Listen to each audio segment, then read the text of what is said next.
Today's Monday, November 2nd, 2020. Coming up on Roland Martin Unfiltered, the day before Election Day. Folks, we've got a jam-packed show for you.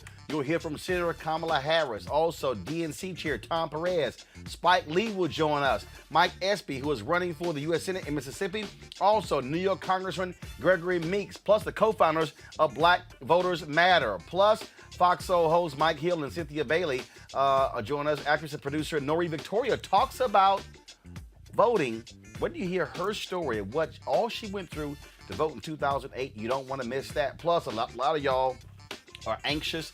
A lot of y'all are concerned about and just stressed out about the election. Well, fitness expert Jim Jones is going to be here to say how exercise help alleviate that stress. Folks, it's a jam-packed show. It's time to bring the funk on Roland Martin Unfiltered. Let's go. He's got it. Whatever the biz, he's on it. Whatever it is, he's got the scoop, the fact, the find. And when it breaks, he's right on time and it's rolling. Best believe he's knowing. Putting it down from sports to news to politics. With entertainment just for kicks, he's rolling. It's on go, y'all.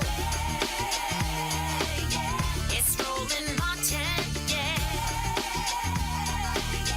rolling with Roland now. He's funky, he's fresh, he's real, the best, you know he's Roland Martin now.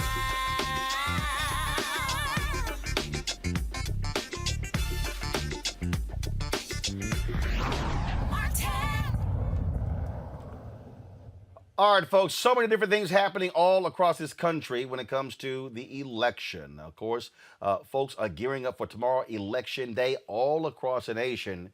We have seen record turnout, early voting, absentee voting. Now it comes down to Election Day. Now, one of the things that's important to understand is that there are states that allow you to actually register on the same day as Election Day. Folks, let's pull that graphic up. We want to show you this here. It's critically important because, again, places like Michigan, if you are in the state of Michigan and you want to support Senator Gary Peters or Biden and Harris, you can still register tomorrow and vote. Okay, so we're going to show you the graphic. It lists the number of states that have same day voter registration. All right, folks, let me know when we have that. It's critically important, and so I want to show that to you. Why is this critical? Because, again, the voting deadline is passed in most states. But those states that are far more proactive when it comes to elections, they allow for same-day voter registration. And so, folks, where's the graphic? Okay. All right. When we have it out, folks, it's going to be ready. I want to do this here. Let's bring my panel. Dr. Avis Jones, the Weaver political analyst, Mustafa Santiago Ali, former senior advisor for the EPA, as well as Lauren Victoria Burke with NNPA. I'm going to start with you, Mustafa. What we are seeing, again, how people are responding. Massive turnout we've seen all across this country. Latest batch of polls show if you're in the best position, you'd rather be in the Biden-Harris position instead of Trump-Pence. He is going to need a massive turnout to make up the ground based upon current polling. Your assessment of where this race stands going into Election Day tomorrow? Well, we still got a lot of work to do. The last count that I saw, over 90 million people had voted, some in person, some through mail-in ballots. And, you just can't take your foot off the gas. You got to keep pushing. My coach used to always say, you got to run through the tape. So I guess that's why you both see Vice President Biden out there. You see Trump out there. They're still campaigning hard. All the surrogates are continuing to stay engaged and reach out to folks. I think personally that it may end up being a little bit closer than some of the polls have shown. And I think we just need to be careful because in 2016, the polls said one thing. And then whatever you want to say, a last minute surge or whatever it is, things didn't turn out the way that many had hoped. So we just got to stay focused. People got to continue to reach out to your uncles and your aunties, help your grandparents if they have not yet been able to vote by mail, to make sure that you get the result that our country needs. First, obviously, Lauren, when you look at polls, look, they are a snapshot in time. It comes all about turnout.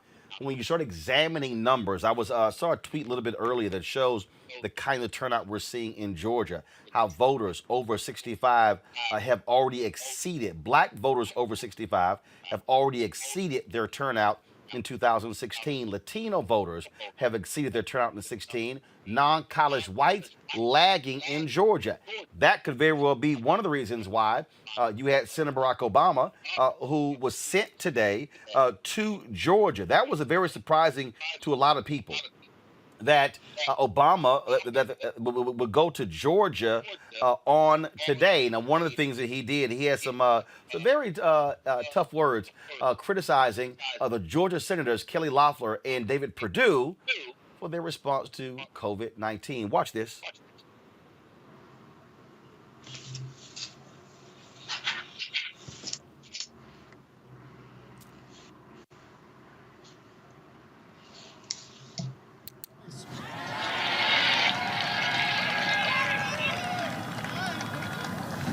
Look, I served in the Senate.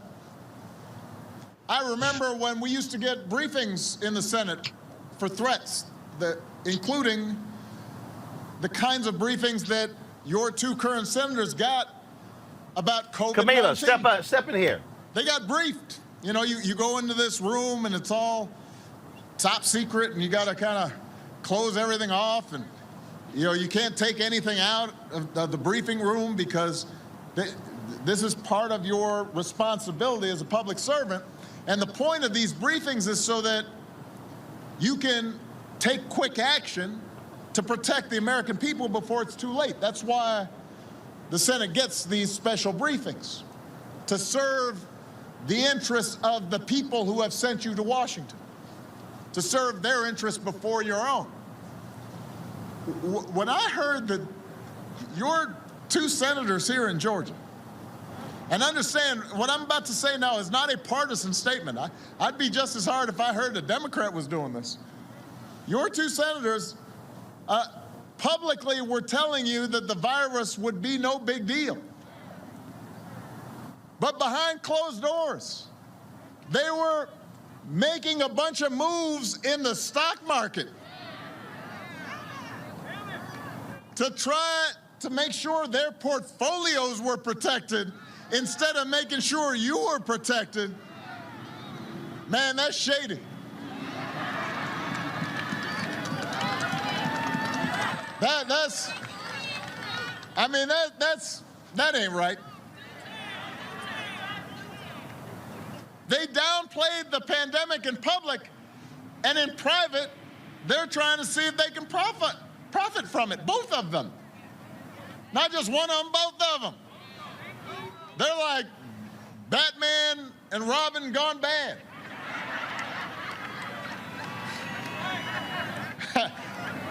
It's like the dynamic duo of doing wrong. I don't know what they were thinking, but Georgia, I promise you, Georgia was definitely not on their mind.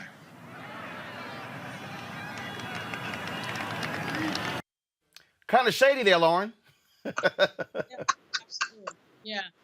And, Congress did pass legislation making that illegal. I'm not sure why these people are exempt from that. But I do think this is going to be the time, finally, where we do see Georgia bear some results. And Mr. Ossoff and Mr. Warnock, I think, are going to have a really good night in Georgia. And frankly, I think we're going to probably know a little earlier than we might think what the results are. In terms of just watching Michigan and Pennsylvania, Wisconsin, and Florida, and of course, Georgia. We have to remember that the reason that we're here is white women. And the reason Donald Trump is in office primarily is white women. And right now there's a huge gap with regard to Biden support and Trump support with women, in which Biden is way ahead. You couple that with, Roland, with what you just said with regard to older voters, who we know are very reliable voters, particularly not just in Georgia, but in Florida. And, Joe Biden is way ahead in that category as well. I have a hard time believing that this record turnout is going to benefit the Republican Party, even knowing that we do have record turnout, such as like in Texas. Obviously, the other side comes out as well. I mean, we always have to remember that even though everyone, of course, traditionally says that record turnout benefits the Democratic Party, obviously the Republicans show up as well. But what we do know is that younger voters are showing up, new voters are showing up, particularly in Texas, and that is bound to help the Democratic candidate.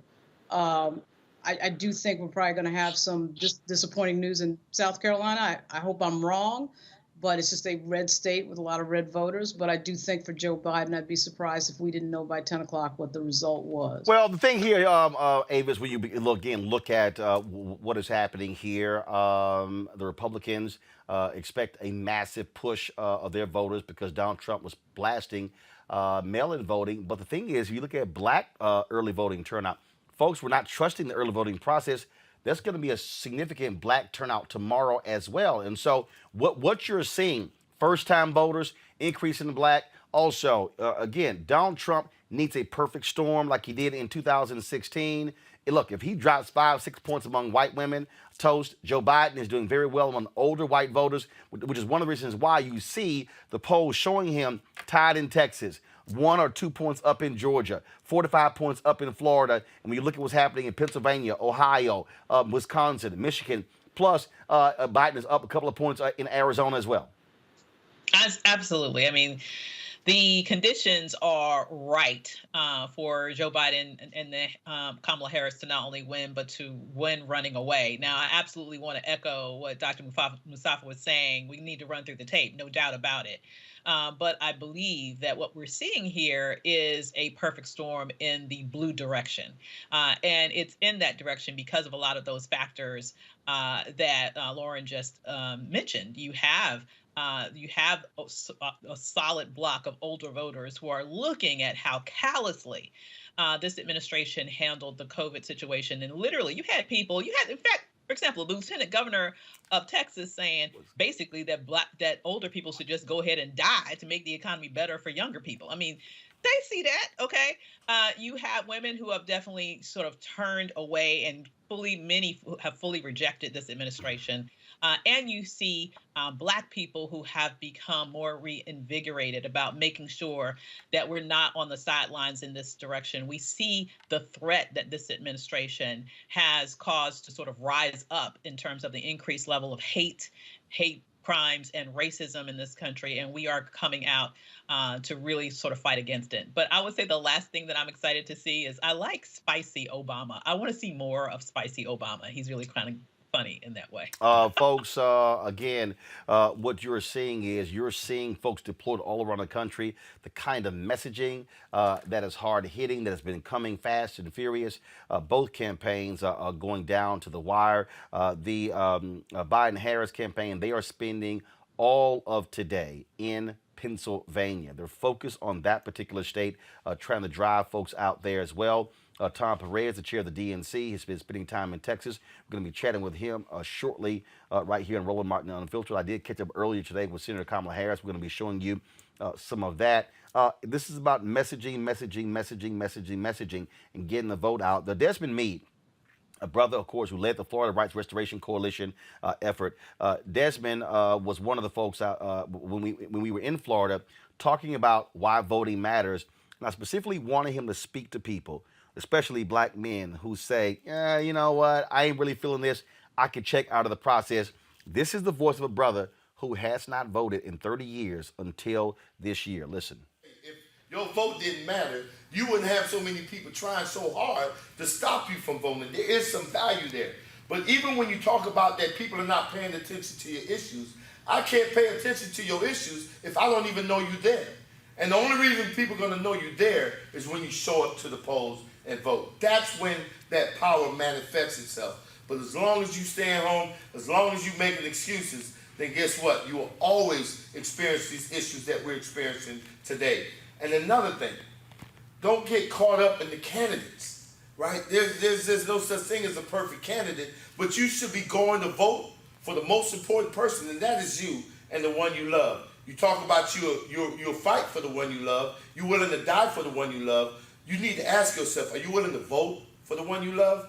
Because if you don't, there's going to be somebody's neck on yours pretty soon. Was Desmond Meade, the voice of, again, a brother who just got his right to vote back after they passed Amendment 4 in 2018, restoring the right to vote for folks who are formerly incarcerated. We also asked the same question of Pastor Raphael Warnock, of course, senior pastor at Ebenezer Baptist Church, running for the U.S. Senate in Georgia. When we talked to him last week, when we were in Georgia, and this is what he had to say as well about that issue.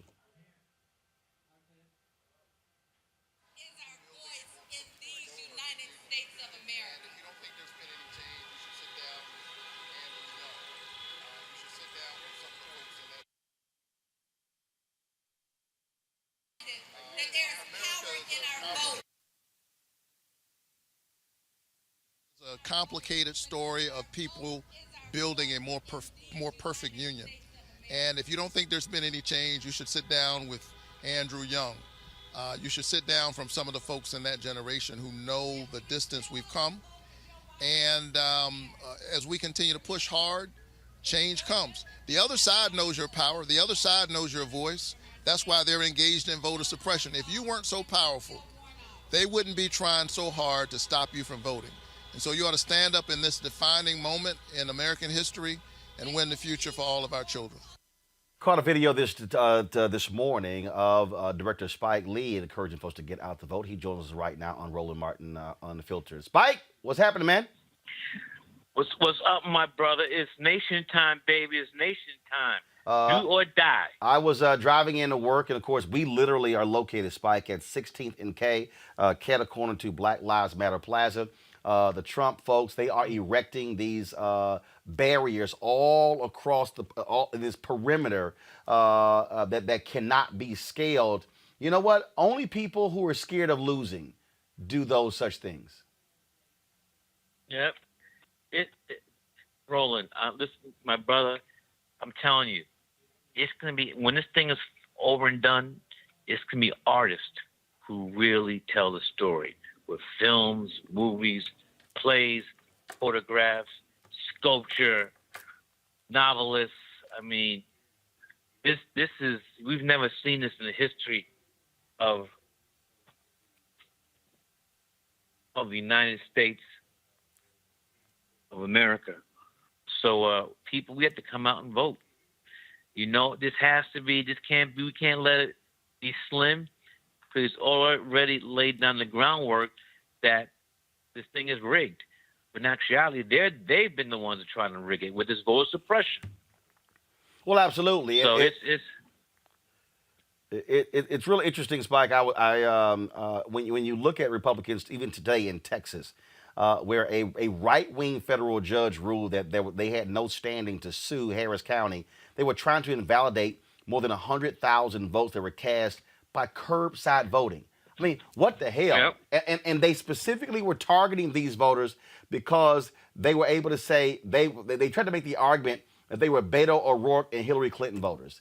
And you're going, but Republicans in Harris County can vote curbside. They want to shrink the electorate in order to cheat their way to victory. They don't want to convince people of why they should vote for them. What was that thing in the county where Houston is? They wanted one drop for 1.4 million votes in one box? No. In fact, it's worse than that. Governor Greg Abbott actually ordered that one drop box per county for the entire state. So that includes Harris County, where Houston is, Dallas County, where Dallas is. I know it's the whole state. I just thought it was Harris. No. One drop box per county in all of Texas. How big is that drop box? Precisely. Precisely. And that's what I'm saying. They were suing to stop curbside and drive-through voting. They were trying to force people to walk in to voting booths. It's crazy. It's crazy. This is some okey doke, baby. Well, that's exactly what it is. Spike, I got to ask you this here, and that's very simple. There's a brother who's watching, there's a sister who's watching, and they're saying, why should I vote? I'm sorry, I don't care about Biden, I don't care about Trump. It's not going to make any difference. Make the case to them why they should vote. This is a matter of life and death. This is about the soul of the country. If you don't want to vote for yourself, vote for your ancestors who were enslaved under 400 years, brought to Jamestown, Virginia, 1619. Vote for your children. Vote for this generation. And vote for future generations. Don't be selfish. It's bigger than you. And it's my young brothers. I don't want to hear nothing about the line. You be waiting on mad lines some Jordans drop. You know that's a fact. Them Jordans coming out, you in line. Bro, I'm telling the truth. 100%. 100%. Spike. Them lines be around the block when them Jordans drop, so I don't want to hear nothing about lines. Absolutely right. And I love Michael Jordan, but this is much more important. This affects This this thing is bigger than the United. This can affect the rest of the world. The whole world is looking at this election to see which way the so-called cradle of democracy is going to go. You're absolutely right. Spike Lee, always a pleasure, man. Having you. 4 more years of Agent Orange? Hell no. I agree 100%. Spike, always a pleasure, my brother. No, you do. Always a pleasure. All right, love you. My brother, love you as well. Take care. Folks, let's go to Tom Perez, Chair, Democratic National Committee, who joins us right now. Tom, glad to have you on Roland Martin Unfiltered. You heard Spike Lee right there say, we cannot tolerate 4 more years of Agent Orange. Amen to that, Roland. I'm here in Texas in my sixth city here in about 2-3 days. Texas is a battleground state, and we've been going all over the state. We've really been focused in communities of color because when we turn out, we win. And they've been blowing through their 2016 numbers. Very exciting to watch. And I'm here to make sure we sprint through the finish line because there's still more work to do tomorrow. I'm very heartened by the court case you referenced before today. They were trying to disenfranchise 125,000 voters. A Republican-appointed judge didn't buy that. And that's the third time they've tried to get those votes thrown out. Third time, 2 in state court, 1 in federal court. It's time to end that. These voter suppression tactics are unconscionable, but they're not surprising. And we've been ready for it. That's the thing. We've been ready for it. And people aren't putting up with it, Roland. Look at the turnout. We're in the middle of a pandemic, and we have people who are so determined. They read what John Lewis said at the time of his passing. Voting is the most impactful, nonviolent tool we have to build a more perfect union. That's what we're doing. Tom, you talk about that, what's happening there in Texas. But the thing goes beyond Biden-Harris. Democrats there are focused especially in suburban counties in Harris and Dallas. If Democrats pick up 9 seats, they take control of the Texas House the first time in 22 years. That means that redistricting will not be solely controlled by Republicans. That's huge. And we just had that conversation at the event I left about 10 minutes ago. And it's unbelievable, and it's so important. As you know, Roland, because we've spent a lot of time together, I led the Civil Rights Division for the first term of Obama, and that was during the 2010 redistricting cycle. We sued Texas. I was involved in that case. We sued Texas because when they were drawing their lines, their goal was to deliberately make it harder for Black and brown people to have their right to vote. And the court found that. We won that case. The court found intentional discrimination here. This is what I call a ripple election in 2020. What do I mean by that? At a state level, whoever controls these state houses and state senates and whoever's in the governor's chair in so many states, they're going to be in charge of redistricting for the next 10 years. Over the last 3 years, we have been working with folks across the country, and we have helped flip 10 legislative chambers from red to blue. In addition, we have flipped, we started out when I got here in 2017, we had 15 Democratic governors. Now we have 23. That's a huge deal. And if we flip 48 seats in 10 legislative chambers tomorrow, we flip those chambers. One of them, you correctly point out, is Texas. So 9 out of those 48 seats I just said are right here in Texas. And I think we're going to flip somewhere between 12 and 15. And that is so important because that's going to give us a seat at the table on redistricting.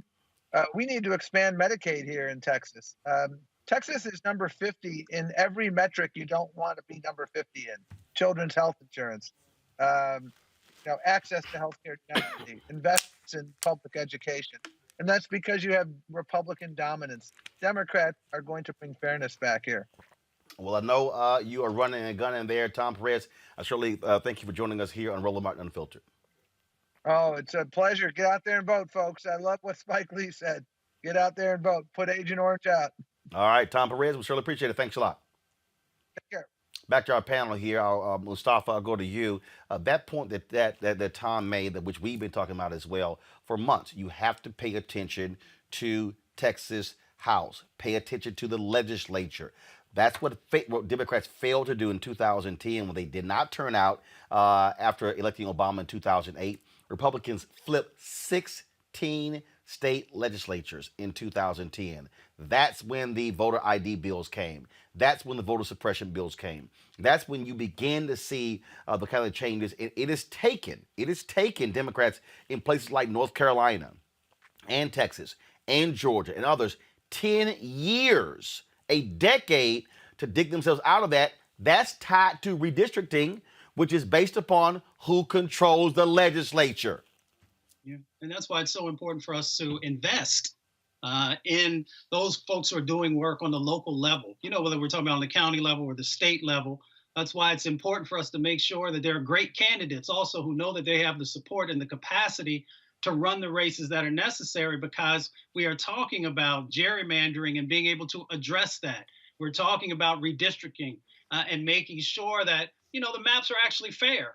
So that they represent, the folks who actually live in these states. And it is also making sure that you are anchored in what's actually going on in your state, in your county, in your local government. And that's why we talk about your vote being connected also to the judges that in many instances will also interpret many of the things that will be moving forward to make sure that, that they're legal, but also so that they're inclusive. So, your vote is so incredibly powerful. It's tied to everything. And then the last part that I'll just raise also is that, when we're looking at the gerrymandering, the redistricting, these various things that go on, it's also tied to resources. So if you really want things to change inside of your community, your vote can actually play a role. It's one of those powerful tools that's in the toolbox that can actually help to make real change happen. Again, we cannot ignore how the legislature impacts our politics, Abe. It's when you begin to look at what's happening in all of these different states, not only just the laws. That's why the census was also important, because that also dictated how those lines were drawn. This is where I keep saying this is why we have to connect the dots so people understand how all of these things are related. What you do in 2020 is going to impact the next decade in your particular state as to who controls legislature. Absolutely. This election is huge for so many reasons, and certainly that being one of the biggest ones. Given the correlation with the census, this is going to determine how districts are drawn and the level at which you are represented or not represented for an entire decade. Here's what we know from all the shenanigans that we're seeing around the country, right? We know, for example, that there is a small there's not a small, but there is a number of individuals on the right in the Republican Party that's doing everything possible in order to take your rights away, and specifically take away your ability to vote, take your ability to be represented. And they're really trying to hoard power. And they're looking to hoard power because they understand that because of the way the demographics are shifting in this nation, they understand that they cannot win if this is a fair fight moving forward. And many of those ways in which they tend to hoard power are by putting into place regulations, not only at the federal level, but things that they do at the statewide level that will determine whether or not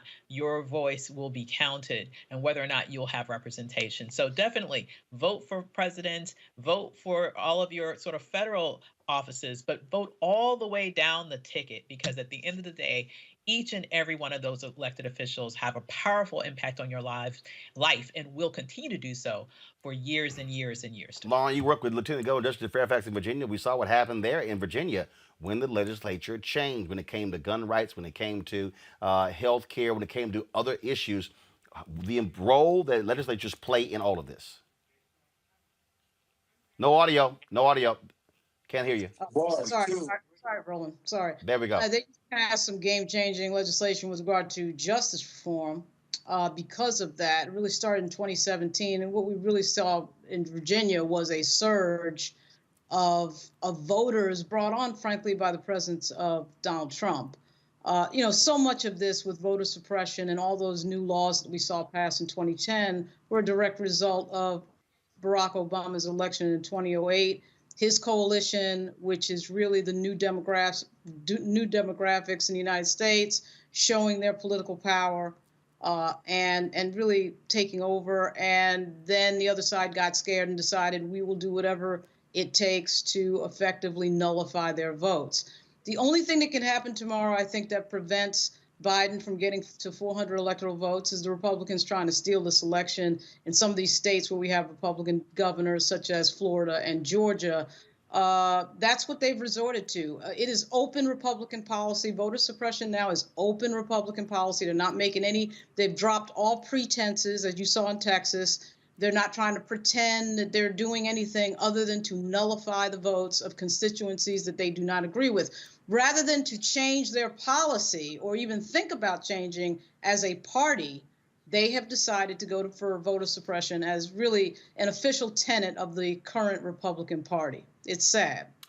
Bottom line is here when you start looking at how these things stack up. We start looking at in terms of turnout. This is why these things matter. They matter because when we start breaking down the results, I keep yelling, connect the dots, connect the dots, connect the dots. All of these things go together. When he talked about judges, Donald Trump appointed these federal judges, Mitch McConnell blocking Obama from naming 100 judges. Trump then appoints 218, three Supreme Court justices. They're the ones who are deciding a lot of these voting rights cases on the appellate division. And so that's why it's important for us to have the right candidates, raising the right amount of money, but also reaching out to be able to get our people to understand why you cannot sit at home and be just, oh, I'm not in love with anybody. This ain't about love. This is about getting things done for your family. Joining us right now, one of the brother is Quentin James with Collective Pack. They, of course, have been out here raising money for candidates, supporting candidates, doing the work, encouraging voters. They're partners with us here at Roland Martin Unfiltered. Quentin, glad to have you here. How has this cycle been for Collective Pack candidates? It's been great, Roland. We have over 150 candidates on the ballot tomorrow across the country, up and down the ballot, from candidates running for prosecutor up to our vice presidential candidate, Kamala Harris. And so we're excited. People have moved from protest to the ballot box. And so we're excited. I think we're going to have a historic day tomorrow where we will expand the number of Black people going to Congress. We will expand the number of African Americans elected statewide around the country. And we will elect more African Americans to those roles as judges and DAs as well. So tomorrow will be a big day for the mission to build Black political power. One of the things that is important, Black turnout. We were seeing, I saw earlier, the turnout among older Black voters in Georgia. We've seen the same thing coming out in North Carolina and Texas as well. 1.8 million Black men did not vote in 2016. There were young folks also did not vote. So there was a decrease in Black voter turnout around 2.4%. Do you believe that is going to be flipped around, is going to be changed? Do you believe not only the hate for Trump, but also the focus by grassroots organizations like Black Voters Matter and others really trying to get people to understand why we cannot sit out? Do you think that's going to actually first of all, play a huge role? Definitely, Roland. You know, a lot of people right now have a ton of anxiety about the results tomorrow. And we understand the past 4 years have been tough. Election night in 2016 was also tough. But the blessing that we've gotten from COVID-19 is that we actually have been able to look at the demographics of the over 98 million Americans who've already voted. So we can tell you right now in Texas, Black voters have shown up to surpass their 2016 numbers already before Election Day. We can tell you in Georgia, over 1 million Black voters have already showed up. And if we continue to kind of show that type of turnout tomorrow on Election Day, we will break turnout records in Georgia. The same story can be told across the country. And so our job, really isn't to think about the negativity around what happened in 2016, but understand that we have one more day to turn out as many people as we can. And as you mentioned, groups like Black Voters Matter, Black Pack, Color of Change, Higher Heights, Woke Vote, our organization, Collective Pack, we've been doing that work. We registered over 115,000 new Black voters to vote this year. And so we, I feel very confident about what we'll see tomorrow, at least from Black voters, because of what we've already done during the early vote period. One of the things that's also important, raising money, and that is we've seen African Americans after Obama ran in 2008, bundling money, things like, and realizing that we have to fund our own candidates. How did you guys do this cycle compared to when you started before, in really getting people to understand why our donations mattered for our candidates? Yeah, completely. We have raised a record amount of money this cycle. Being honest, I didn't expect we would be able to do what we've been able to do for our candidates. We've raised over $2.1 million directly for our endorsed candidates. That money went directly to them and didn't come through us at all. And so, again, I think everyone has been doing the work. They've been doing their jobs of stepping out, to run, making the contribution requests of both high dollar and low dollar donors. And our community has really stepped up to understand that from all the protests that we saw in June and July and August, September, we've now carried that energy to, again, the ballot box, both as voters, but also as candidates. We think this year will be the year of the Black candidate. We will see this wave of folks who are, again, being elected into office, not only across the country, but also definitely in the South, where it will matter more to see a U.S. senator from the South who's African American. I think we will see that tomorrow, based on the numbers that we've been seeing through early vote already. Historic turnout in South Carolina thus far with African Americans, and so again, I don't want to count the chickens before they hatch, but the data just says we are outperforming any model that's ever been created for turnout before Election Day. Well, bottom line is this simple. You can't actually have an impact if you don't vote. You can't vote if you're not registered, and that's important. Quentin James with Collective PAC. We really appreciate it. Thanks a lot. Thank you, Roland. Folks, joining us right now is Congressman Gregory Meeks of New York. Congressman Gregory Meeks, of course, with the CBC, involved with the CBC Political Action Committee as well. Congressman, glad to have you on Roland Martin Unfiltered. It is a night before the election. You just heard us talking to Quentin James with Collective PAC, how critical Black voters have been and the changes in voter registration. New York State saw a lot of changes when it comes to voter registration in that particular state as well. That is the key. Expanding access to the ballot. Republicans are hell-bent on trying to stop that from happening. Absolutely. The Republicans, and they've said that the more people vote, the less chance they have to win. So that's why they go all out with trying to repress the vote. This is a repeat of history, really, Roland. That's what happened right after the Emancipation Proclamation. Right after, when they saw Black folks had the right to vote, went out to vote, started electing people, elected Black governors, Black senators, Black House members of the House, and all of a sudden, the courts and the state legislative bodies then started voter recession and repression. What do? They passed laws to say for Black folk, you have to figure out how many jelly beans were in a jar, or just made it illegal to vote, period, so that the numbers would go down and dwindle down. And it's the same kind of thing that you're seeing today. So the challenge for us is to make sure that history does not repeat itself, because we have that opportunity right now. And that's why I appreciate what Brother Quentin is doing and what the CBC PAC has done this go round, to go out to make sure that we get our message out, and we get especially the individuals that either have not voted or only vote sometime. And even at sometime, they may only vote for the top of the ticket and don't vote down ticket. And one of the things that I think that was explained as a result of 2020 and all of the tragedies that took place, we were able to equate and put a message together as to why it is important and why every vote counts and the difference that makes. So we were able to go after, because we just what you were talking about with Brother Quentin, raise the money and go after and get that message out so that we could increase that turnout. And I think that we've been pretty successful at doing that thus far, but now we've got to win it out. We've got to close the deal. And closing the deal is to getting everybody who has not voted yet out tomorrow. It's like I use the hypothetical of a basketball game. There's about 20 seconds to go. We're in the fourth quarter. We're up 2 points. It's clear about that. But the ball is in our hands. And if we hit this shot, we're turning out the vote tomorrow. the game is over and we win. And we can start back to rebuilding and make sure that the legacy of 1863 or right after does not occur. That's what's at stake.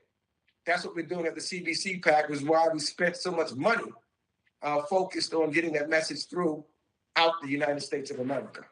Trump thugs all across the country. This was video here that was shot in Texas where Trump supporters actually were trying to run a Biden-Harris bus off the road. There were some black state legislators who were on that bus, and they ended up canceling that trip. Donald Trump says, he first of all tweeted a video saying, "I love Texas," and then said nothing should happen to these people. We're seeing them do these things in other parts of the country as well. I mean, this is the kind of thuggery that we're seeing come from Trump and his people. Absolutely. They then try to flip it. They're the ones that's trying to steal the election, intimidate folks to not vote, to try to get them to stay home. That's one of the reasons why now the intelligence agencies agreed that Russians have been trying to play in these elections, and their focus has been African Americans particularly, to try to convince you that your vote doesn't count, so you might as well stay home. This is what their strategy is. Because they know the power of the vote, and they know that if you don't vote, you're really voting for them because it helps them, which is why we've got to get everybody out. Record, Quentin is right. Record number of people that have come out to vote thus far. But we got to close the deal rolling tomorrow.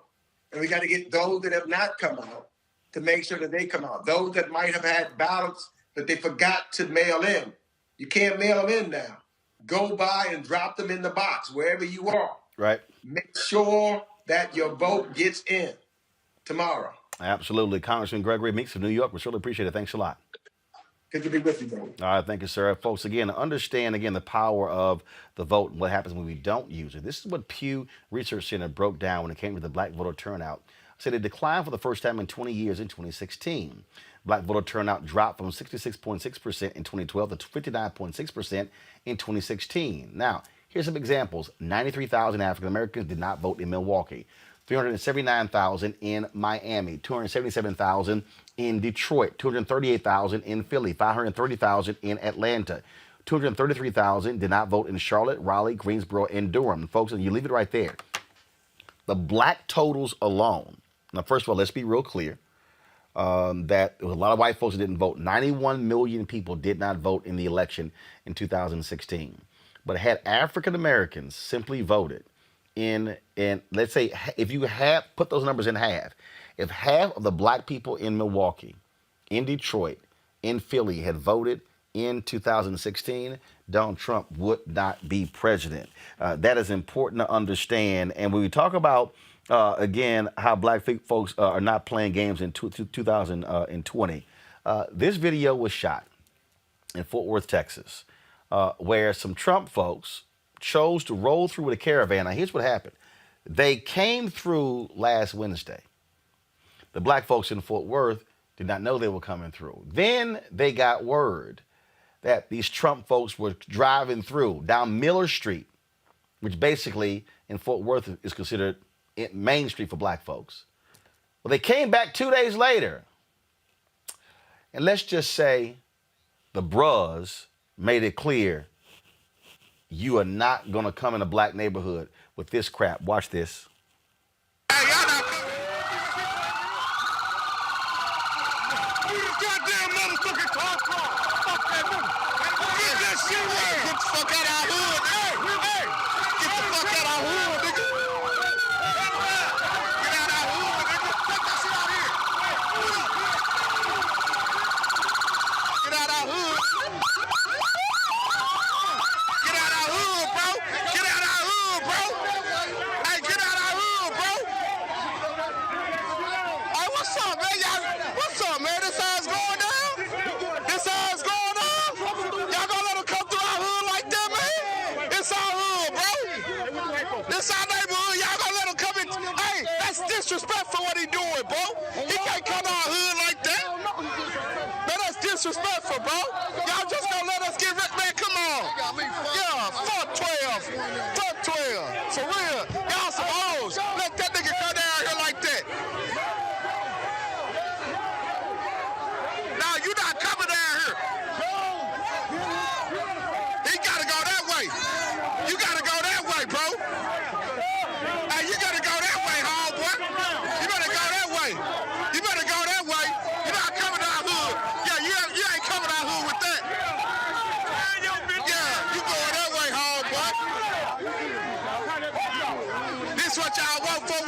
That's what y'all want? No? You see him? Yeah. Get your bitch ass out of here. Yeah. Get your bitch ass out of here. Avis, they made them turn that truck around. Brother's gonna work it out, right? I love that. I love every second of that. The big question that I had though was, what the heck was up with the police escorts? I mean, that seemed ridiculous to me, and I'm wondering, what sort of investigation needs to go on in that police department to figure out how that happened, because that should not have happened. It wouldn't be a surprise to me to find out that the person who was in the quote-unquote civilian Trump vehicle was probably a policeman. I just don't understand how the police escort happened, but I'm glad that even with that injustice, the brothers was like, nah, that ain't going down here. Mustafa, that was a pastor in Fort Worth who actually posted a video, and I'm going to try to find it. And he sent word out. He said, all black men. He said, Nation of Islam. He said, Christian black men. He said, I want to see y'all on that street. They are not going to drive through a black neighborhood with a Trump flags flying in their truck beds. And that was the result of that call that was put out. Yeah, like you said, bro's not playing. I mean, I'm old enough to remember when Reginald Denny found himself in the wrong location at the wrong time. So, I'm not saying that anybody should ever do violence, but folks should understand that black men do and will stand up, and they will defend their communities, and they will also draw those lines of demarcation, and you should not try and cross over that. So, it's just real talk. In South Carolina, I was talking to Reverend Leo Woodbury, and he was sharing with me that his church, they do a number of things. They feed a whole lot of folks, but they also have been playing a role in getting people registered and mobilized and these types of things. And there were some bikers, white bikers, that decided to come and drive around the church and around the church. And Rev shared with me, and it was just this morning, he was telling me, that he gave a call out to the black bikers. And as quickly as those black bikers got there, that's how quickly those white bikers decided that this was probably not the place that they wanted to continue to go around. So black men will defend their communities. Lauren, roll up in the wrong neighborhood, you gonna get confronted. Now these Trump folks, they all bold, blocking the highways in New Jersey. They love boat parades. Bring your ass up in these black neighborhoods and see what happens. Yeah. Well, there's a reason why, people like Dylan Roof show up at church Bible studies to confront elderly people, and there's a reason why every time somebody wants to bring their social war or so-called race war someplace, they bring it to a soft target. And this is one of the reasons why I'm completely unimpressed by the Proud Boys and all these people, because they never seem to show up in a place like this. And there's a reason for that. And we saw that reason demonstrated in that video. Absolutely, absolutely. All right, folks, got to go to commercial break. When we come back, we'll hear from Senator Kamala Harris as she talks to us right here, Roland Martin Unfiltered, as she is campaigning today in Philadelphia. That is next. We'll be back in a moment. If your vote didn't matter, you wouldn't have so many people trying so hard to stop you from voting. There is some value there. But even when you talk about that people are not paying attention to your issues, I can't pay attention to your issues if I don't even know you there. And the only reason people are going to know you there is when you show up to the polls and vote. That's when that power manifests itself. But as long as you stay home, as long as you're making excuses, then guess what? You will always experience these issues that we're experiencing today. And another thing, don't get caught up in the candidates, right? There's no such thing as a perfect candidate, but you should be going to vote for the most important person, and that is you and the one you love. You talk about you'll fight for the one you love. You're willing to die for the one you love. You need to ask yourself, are you willing to vote for the one you love? Because if you don't, there's going to be somebody's neck on yours pretty soon. The guy in the White House is a mortal, not a god. The members of the Congress, they are mortals, not God. bowing down is not enough. We will stand up again. We will march again. We will preach again. We will organize again. We are black. We are white. We are Latino. We are Native American. We are Democrat. We are Republican. We are independent. We are people of faith. We are people not of faith. We are natives and immigrants. We are business leaders and workers and unemployed. We are doctors and the uninsured. We are gay. We are straight. We are students. We are parents. We are retirees. We are America. And we're here, and we ain't going nowhere.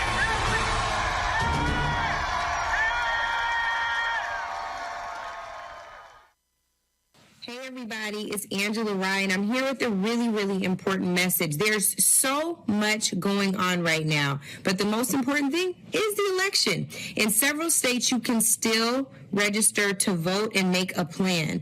We are down to the wire, and it's super important that you participate in this year's election. If you live in a same-day registration state and you're not yet registered, you can take action right now. Let me tell you some of those states. California, Maryland, Michigan, Minnesota, Illinois, D.C., Colorado, Hawaii, Idaho, Iowa, Maine, Montana, Nevada, New Hampshire, Utah, Vermont, Washington, my home state, Wisconsin, or Wyoming. You can literally register and vote on Election Day. Almost 100 million people have already voted. Don't you want to be in that number, right? So I need you to make a plan right now. Call the Election Protection Hotline, 866-OUR-VOTE, and they will help you make a plan to vote. If you're not sure about your registration status, call 866-687-8683 right now to confirm your status. And if you have any questions at all about voting, even those of you who are at the polls and are getting messed with, concerned that they're bothering you, concerned about this provisional ballot stuff, concerned about whatever else kind of nonsense they're coming up with, or you're experiencing voter intimidation, because that's real too, please call 866-OUR-VOTE because they can help. Same-day registration gives us a final chance to have our voices heard and ensures that no person is left behind. If you live in a same-day registration state, don't miss this chance to be counted. Y'all, everything is on the line, and you do not want to be a part of the folks who said, man, I should have shown up. Show up for yourself. Show up for us. Thank you. All right, folks. Senator Kamala Harris is on the campaign trail. Of course, she is the Democratic VP nominee with Joe Biden earlier today. She took some time out. She was campaigning in Philadelphia to give me a call, and here's our conversation. We have been, look, you're making the closing argument. You're there in Pennsylvania, but it was surprising to lots of people, your stops in Texas and Georgia. Speak to that and the reaction to the early voting and what the numbers are showing, how people are responding to the Biden-Harris message. You know, here's the thing. There is so much at stake in this election, and it is very important to me. It's very important to Joe that we get out there and we listen to the people, we hear the people, we see the people, and we meet the people where they are. You know, you go to Texas, you go to Georgia, folks are suffering, and it's about the public health crisis, and so they want to know that their president is somebody who cares about health care and is going to keep intact the Affordable Care Act, which, of course, Joe and I will, and Donald Trump will not. They want to know that we're going to support small businesses and minority-owned businesses, most of which have been awfully damaged and hurt by this virus. And you know, folks know we have witnessed the greatest failure of any presidential administration in the history of our country. So going to Georgia and going to Texas, you know, hanging out. I was with Stacey Abrams yesterday in Texas, Tina Knowles, and a great leader, Rodney Ellis in Houston.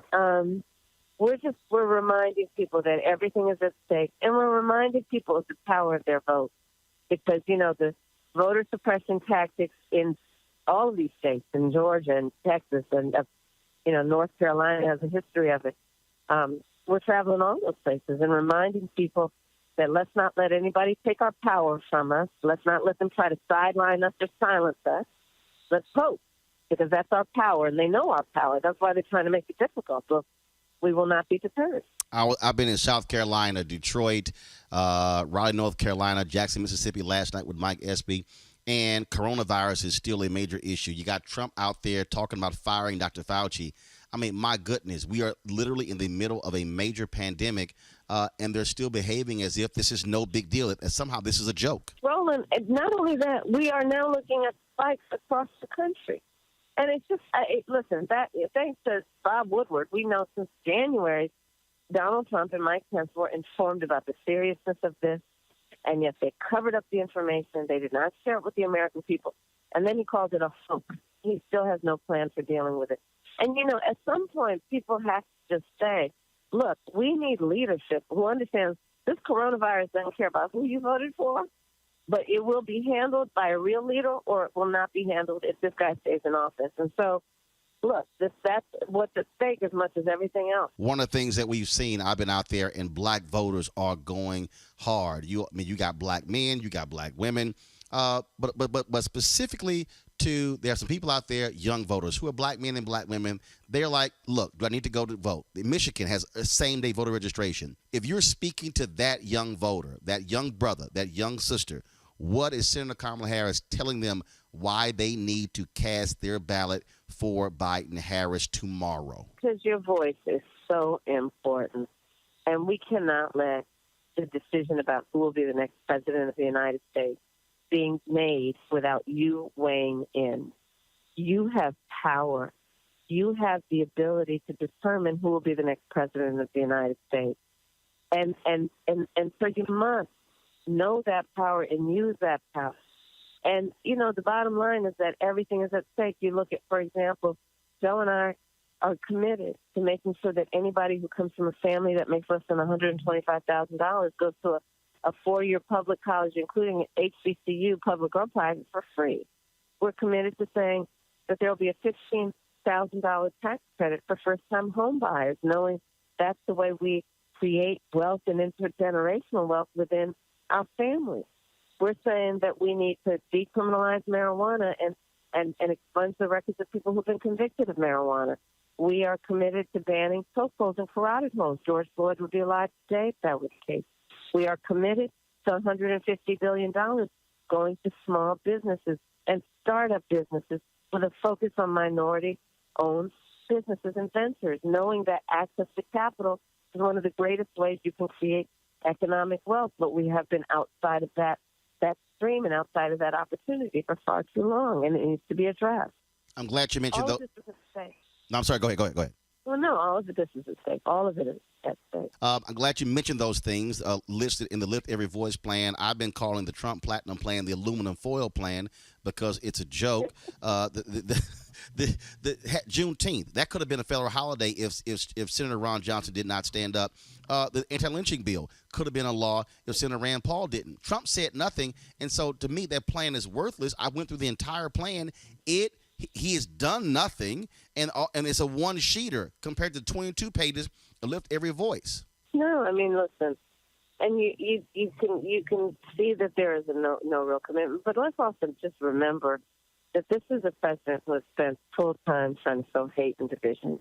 This is a president who, on that debate stage, refused to condemn white supremacists. This is a president who, on Charlottesville, said there were fine people on both sides when on one side you had peaceful protesters protesting racial injustice, and on the other side you had neo-Nazis carrying swastikas, carrying tiki torches, right? The president of the United States who came in office trying to question the legitimacy of America's first black president, Barack Obama. So, we have to remember who he is and really talk about what we want from our leaders. And do we want a leader who sees us, who understands that we need to address racial disparities, we need to address systemic racism, and do it in a way that is meaningful, knowing that people are smarter than just somebody who gives lip service to it, and it's about whether there is a real plan with details. To your point, Roland, we have a plan, and we're committed to that plan. I mean, and then, the bottom line is this. Joe Biden knows American history and the state of America well enough that he has the courage to speak the term Black Lives Matter. Donald Trump will never do that. Will never do that. Last question. I know you have to go. If elected, you would be the first black vice president. You've been. I remember a photo that I shot in Atlanta There was a young black girl, and she was just she probably was like 4 or 5 or 6, and she was so excited to meet you. How has it been for you to be on the campaign trail? And granted, you haven't had, because of coronavirus, a lot of contact with folks, but to come up against young people, young brothers and sisters who see themselves in you. What has that been like for you to interact with them? You know, I mean, it really, I would tell you, Roland, my mother had many sayings, and one of them was, you may be the first to do many things, but Kamala, make sure you're not the last. When I look at these young girls and boys, and I look at what I think they see, which is the possibilities for themselves, it gives me the power to really keep going, knowing this is worth it. When I see the parents who are bringing their children to remind them of who the children are, right? And I know that I carry this with a very heavy sense of responsibility, and the responsibility being that when I walk through that door, that I leave it open and wider than it was before, and each one pull one to help people come through that door. I feel a very, very heavy sense of responsibility to see this through and do it the right way. And knowing that the way that we get this done will chart a path for so many more. Well, there's a great scene in the movie Remember the Titans where the coach tells Denzel's character, Herman, leave no doubt. And I have been saying that to our people. Look, forget close races, leave no doubt. And if it calls Donald Trump to whine and cry, so be it. But every vote will indeed count. Senator Kamala Harris, we certainly appreciate it. Thanks a lot. Appreciate you, Roland Martin. You take care. All right, have a good one. Bye-bye. Let's go back to our panel here. Start with you, Avis Jones-DeWeaver. You heard Senator Kamala Harris there making those points, laying out what their agenda is. Look, I don't give a damn about Lil Wayne, whatever he's saying. When you've got folks, out there who understand what a real plan is, that speaks to our issues. That's what you see. We can't get caught up in rich folks who want their tax breaks when 99% of their fan base ain't gonna get those same tax breaks. This is about not just this generation, but the next generation as well. Absolutely. I mean, she was saying, for example, that President Trump couldn't say Black Lives Matter. Hell, I remember when Lil Wayne couldn't say Black Lives Matter and thought that was completely irrelevant. So, we know not to listen to him. But, in terms of the policy programs that she just laid out, I think it's very important. Because this particular campaign has focused so much on the need to take control of the coronavirus crisis, a lot of people have not known all of the other amazing policies that this ticket is also pushing for. And I know for a fact that there are so many families out there that would like to have the option to be able to go to college for free. I know that there are so many families out there that want to make sure that their health care is not only protected under a Biden-Harris administration, but also such that health care access is expanded to many more people. I know there are lots of people out there that want to increase the minimum wage to $15 an hour so that people can work full time and still be able to not live in poverty, and so much more. And so hearing her sort of tick through a few of the specific policy points that are part of their agenda, I think is so important so that people will know when they go to the polls, if they haven't voted already, when they go tomorrow, that they're not just voting against something, they are affirmatively voting for many of those things that our communities need. Mustafa, here we are again the day before the election day, and I can't help but think back to all of the silliness that we dealt with in 2019. The questions, is Kamala Harris black? Questioning her blackness, things along those lines. And it goes to show you what happens, I think, when some folks get stuck on stupid. I think we have to recognize that it is important for us to push back on that nonsense. The purity test, if you have as well. Look, at the end of the day, after almost 4 years of watching what Donald Trump has done, you got to be crazy to actually even remotely think about voting for that fool. In fact, I want to play this here. My man, Congressman Jim Clyburn, he was on Fox News, and he was asked about this whole issue of black men and Trump. And this is what he had to say to any black man thinking about voting for Donald Trump. And I feel it sincerely. I'm the father of 3 black women. I am the son of a black woman. If any black man can go in the polling place and cast a vote for a man who referred to a black woman as a dog on national television, I'm going to have to pray for them. But I will have to pray for them. Congressman Clyburn, let me just... disrespect and insult. Congressman Clyburn laid it out there, Mustafa.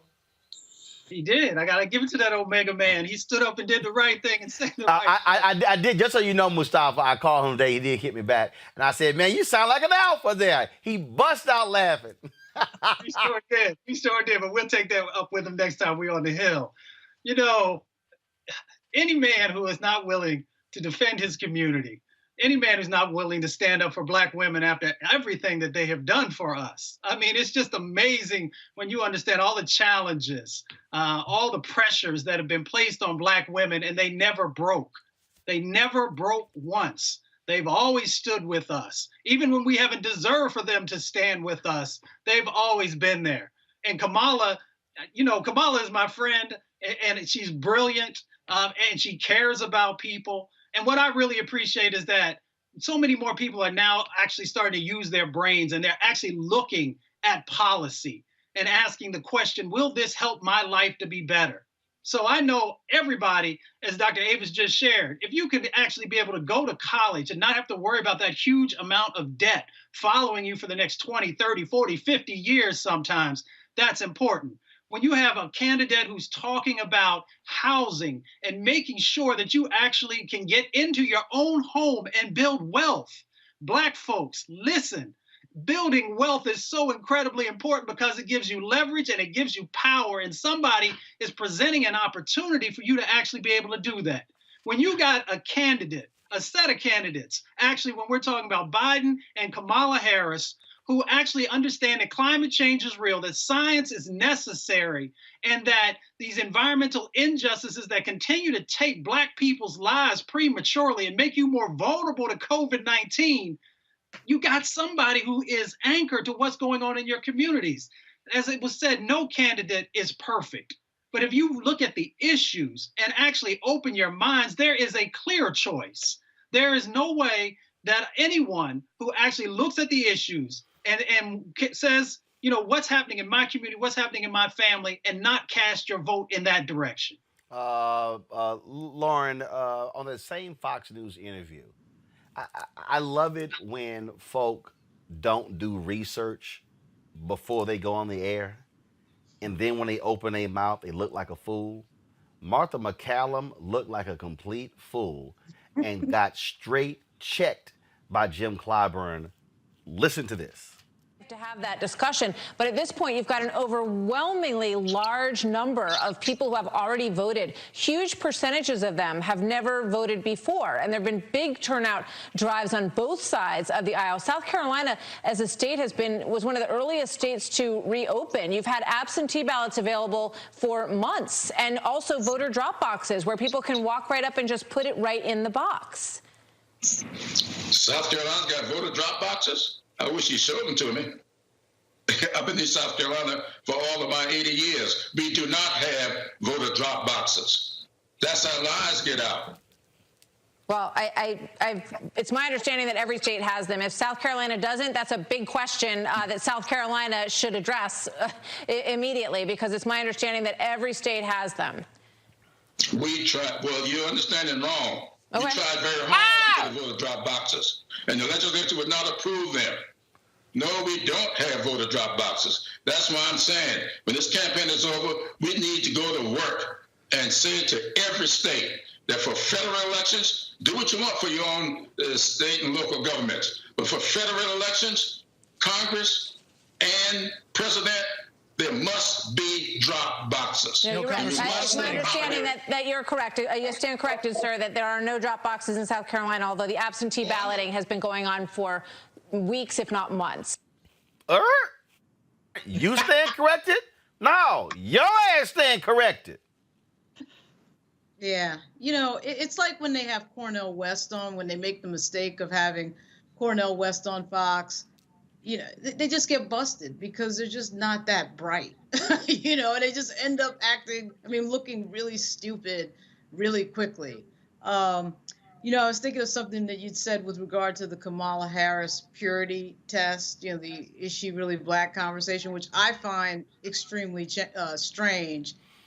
Because as we know in our community, skin ain't kin. And when you get people like Larry Elder and Clarence Thomas and Candace Owens sitting around, I'm not sure why any of this matters in terms of like what people actually do. I mean, I did find it a valid, you know, analysis to look at the prosecutions that Kamala Harris had when she was you know, prosecutor. But this idea, the woman went to Howard and is an AKA, but she's somehow not black enough for a certain constituency. It's just strange because it really does come down to the issues you believe in, what you push when you're an elected official, and what you prioritize and who you prioritize.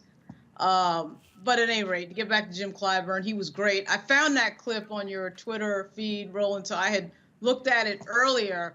And, you know, it is a shame that he had to just embarrass her on national TV, but that's the way it goes when you don't know what you're talking about. Yeah, but this is why you kind of got to have your facts together. Otherwise, your ass gonna get lit up. And Congressman Clyburn certainly was not having it. First of all, I keep trying to tell people, leave folk alone when they get over 70. They gonna say whatever they want to say. And when he let her know, like, well, I've been here 80 years. I don't know what you're talking about. And so I just thought that was fabulous. All right, y'all, I saw this here. And look, it's a little light. I couldn't help but play this. I think we got to have a little levity. This sister posted this. Her name, I don't know who it came from. Her name, Naama Cochran. I saw this on her page. So let me just go ahead and play this for y'all. I think y'all might enjoy this. Theme of the all reminds me of that gospel hymn that inspired so many of us. When I last talked to John Lewis as he's dying, he reminded me of it. I don't feel no ways tired. I've come too far from where I started from. Nobody told me the road would be easy. I don't believe he brought me this far to leave me. He did not leave us. We are not tired. The road hasn't been easy, but we've come too far to stop now. So please, vote. Theme of the all reminds me of that gospel hymn. I had to play that. I had to play it. You're gonna go straight to hell, Roland. You're going straight to hell. I don't know who put the church organ behind it, but I had to go ahead and play that. That's hilarious. We needed that. I just feel like at least the message should be taken, okay? Don't be too tired to vote tomorrow. That's the main takeaway, but I'm telling you, that was hilarious. I loved it. I had to go ahead and play that. All right, y'all. Look, they have not stopped dropping these anti-Trump viral ads. Here is the latest batch the day before the election. Watch this. Dear Donald, we at the Lincoln Project just want to say it's okay. Okay. Seriously, we know you did your best. That was the original. But this whole being president thing isn't for everyone. No, get those lights off! Off! It's the hardest job in the world. Lucky I brought some notes. And it takes a lot of qualities that you just don't have. You're going to be fair. Like compassion, human decency. If you don't mind, Mr. President. Come on. And basic reading skills. Yosemite. But don't worry, you've got so many other qualities. Beautiful. Like dancing. Kind of. Actually, forget dancing. But you're great at remembering things. Person, woman, man, camera, TV. Thank you, everybody. And I'm sure your kids are going places. So don't beat yourself up. Not everybody can be a two-termer. Well, this guy was. Oh yeah, that guy too. Okay, ignore that. It doesn't matter because losing doesn't automatically mean a loser or a failure or a national disgrace. Who even said that? Not us. That's really bad reporting. Well, okay, we did. And do. And will for a long time. And yes, most of America will come to the same conclusion. We're last, meaning we're first. I'm sure historians will document you as being a blight on America's presidential legacy. And yes, future generations will refer to you as that turd sandwich that accidentally won an election one time. And you'll develop turd, like a turd mentality. But hey, at least you're rich. Am I right? Right? All right, folks. The folks at Vote Vets also dropped this particular ad that spoke to if Donald Trump chooses not to leave the White House, they said they'll be more than happy to escort him out. This is the line that'll guide the inaugural parade, that'll bring the next president to the White House to begin to heal the nation. A president elected by the votes of the people, including troops deployed around the world voting by mail, as they have since the Civil War, unless Donald Trump stops those votes from being counted. It would be very, very proper and very nice if a winner were declared on November 3rd. Instead of counting ballots for 2 weeks. Tens of millions are voting absentee, ballots that some states won't even start counting until polls close Tuesday. We won't have a final count for days, but the democracy we fought for is worth the wait. Because every vote counts, whether it's mailed from a far-off battlefield or a rural mailbox. And when the counting is done, if the president needs help vacating the premises, we'd be happy to walk him out.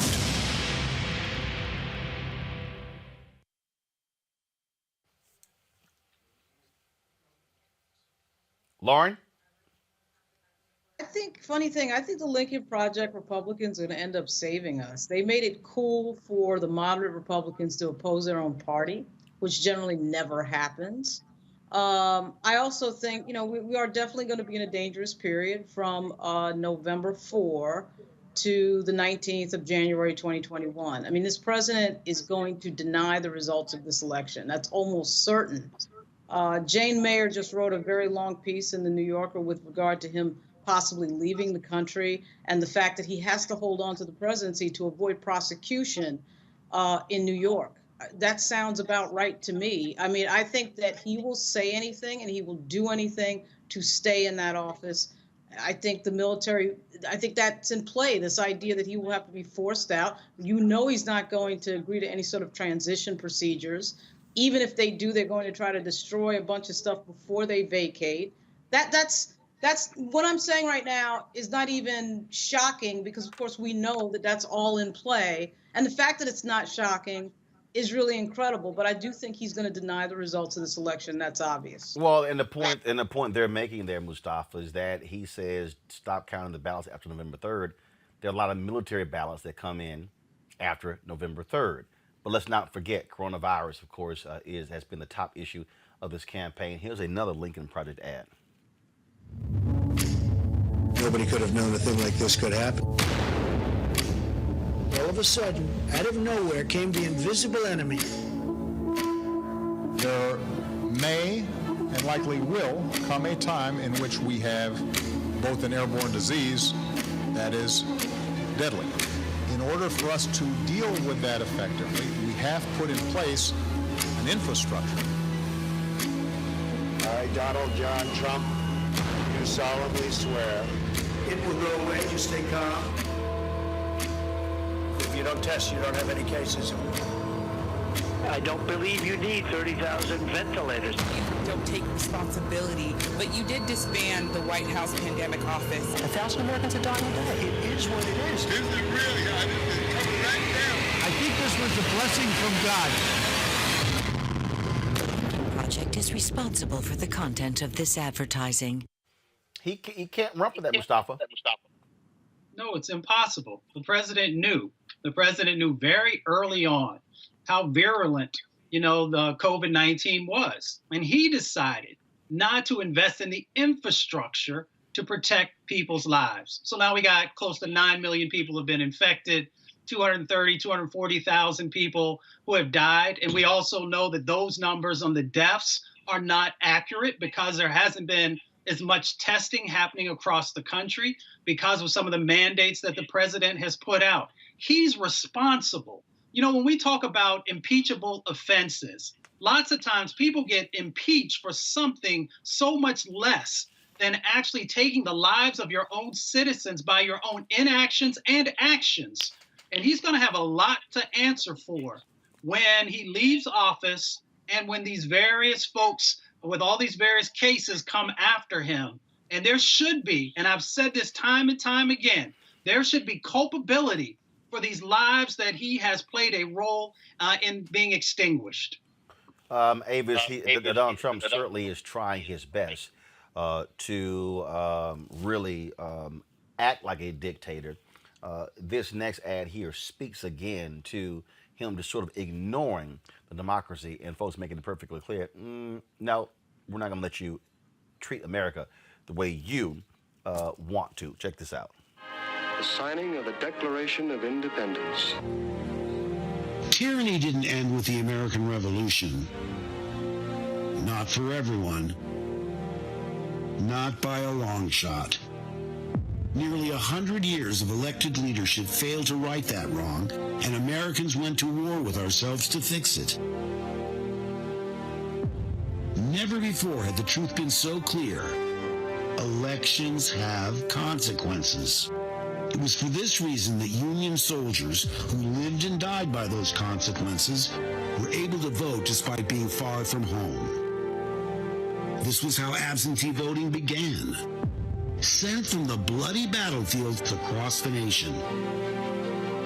Now, more than 150 years later, tyranny is looking for a new foothold. President Trump has called for the election to be decided on, and only on, those ballots that arrive by November 3rd. If he gets his way, many who cast absentee ballots will not have their vote counted. This will deny thousands of troops serving overseas of their most sacred right. Stripping the men and women in our military of the very freedoms they've served and sacrificed to defend. It cannot be allowed to happen.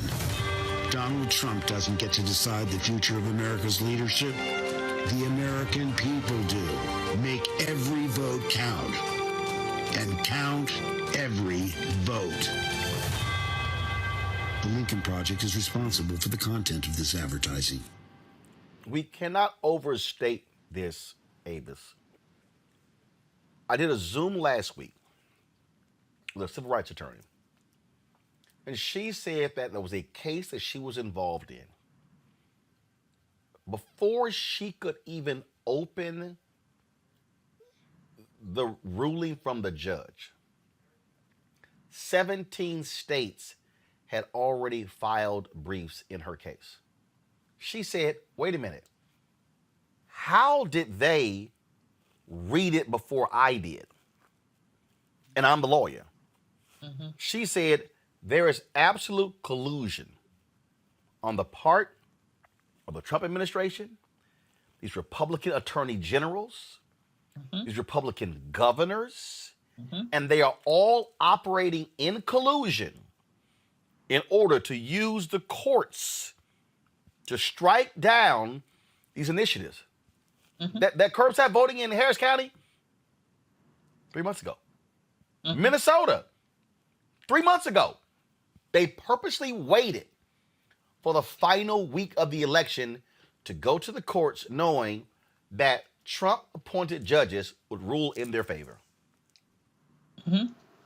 This has absolutely been collusion, and you're exactly right. It includes all of those parties that you mentioned, and even you can extrapolate out more. It includes a Mitch McConnell who sat on bills that would, in fact, for example, fund the post office in order to help to combat what we know was already a fixed situation there with the Trump appointee. It includes Republican legislatures across the nation who have tried to push through laws that would, on the one hand, make it more difficult for people to actually receive mail-in ballots, and then on the other hand, try to push through legislation to say that their ballots shouldn't be counted. I mean, they're trying to go at it both ways. So it is an entire mastermind of activities across the entire Republican Party, from the president all the way across and down every level of government, in order to have a full-on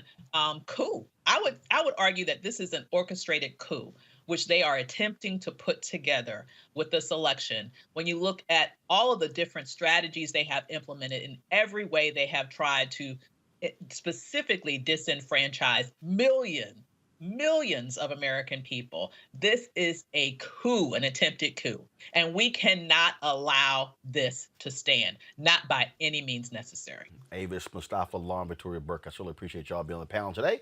I shall see all of you tomorrow on our election night coverage. Folks, we're going to be live from 7 p.m. to 3 a.m. tomorrow, right here on Roland Martin Unfiltered. Trust me, you do not want to miss it. We've got more than 40 panelists booked. We've got more than 40 guests booked as well.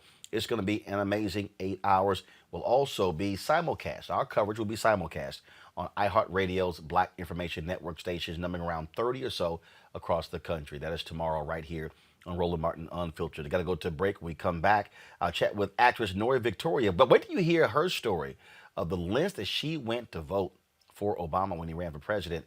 Y'all don't have any excuse not voting in tomorrow's election. We'll also talk to trainer Jim Jones about using fitness to relieve your election anxiety over the next 48 hours or even longer. And we'll also hear from Mike Espy, who is running for the United States Senate in Mississippi.